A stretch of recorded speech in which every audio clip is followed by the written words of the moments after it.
নওগাঁর নিয়ামতপুরে সড়ক প্রশস্তকরণ কাজ দ্রুত এগিয়ে চলছে।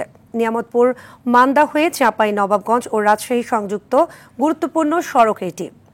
এতে ব্যবসা, চিকিৎসা সহ নানাভাবে উপকৃত হবেন 50 থেকে 60 হাজার মানুষ।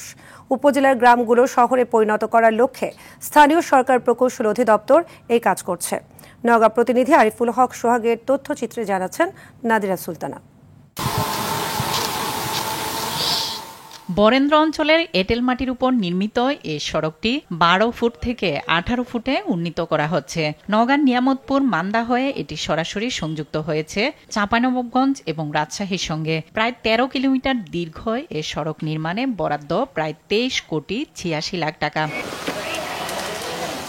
এ সড়ক ঘিরে রয়েছে 50 থেকে 60টি গ্রাম, যেখানে ধান, আলু, সরিষা, গম ও আমসহ নানা কৃষিপণ্য উৎপাদিত হয়। সড়কটি চালু হলে উন্নত চিকিৎসা নিতে কমে যাবে অন্তত 20 কিলোমিটার পথ। এতে চাঁপাইনবাবগঞ্জের স্থলবন্দর দিয়ে সহজে মালামাল পরিবহনের পাশাপাশি সময় ও খরচ নেমে আসবে অর্ধেকে। এই রাস্তা যখন হয়েছিল না তখন আমাদের খুবই কষ্ট করে নিয়ামতপুর যেতে হতো, আসতে হতো, কাদা হতো, খুব কষ্ট হতো। এখন এই রাস্তাটা হয় আমাদের খুবই সুবিধা হয়েছে। রাস্তা ছোট ছিল, এখন বড় হয়েছে, এখন ঠিকঠাক যেতে পারি, যাওয়া আসা করতে পারি। ছোট আসলে এখন বাড়তি হয়েছে, এখন রাস্তাঘাট ভালো হয়েছে, এখন চলাফেরা করতে ভালো হয়।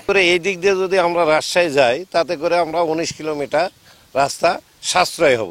এই রাস্তার কাজ আগামী ডিসেম্বরে শেষ হবে, আর বরেন্দ্র অঞ্চলের অর্থনীতিতে নতুন গতি আসবে বলে মনে করছেন এই কর্মকর্তা। এই রাস্তাটা চড়া করতে পারি এবং এর ক্যাপাসিটি বৃদ্ধি করতে পারি, তাহলে জমিতে ট্রাক চলে যাবে। ট্রাক থেকে জমি থেকে আমরা এই ফসলগুলোকে খুব সহজেই গ্রোথ সেন্টারে অথবা বড় বড় মার্কেটে নিয়ে আসতে পারবো। নিয়ে আসতে পারলে কৃষকের পরিবহন খরচ কম হয়ে যাবে, তারা একটা ভালো টাকা চোখে দেখতে পাবে। এই সড়ক শুধু যোগাযোগ নয়, কৃষি ও ব্যবসা বাণিজ্যে বড় পরিবর্তনের ইঙ্গিত দিচ্ছে বলে মত সংশ্লিষ্টদের। নাদিরা সুলতানা, RTV।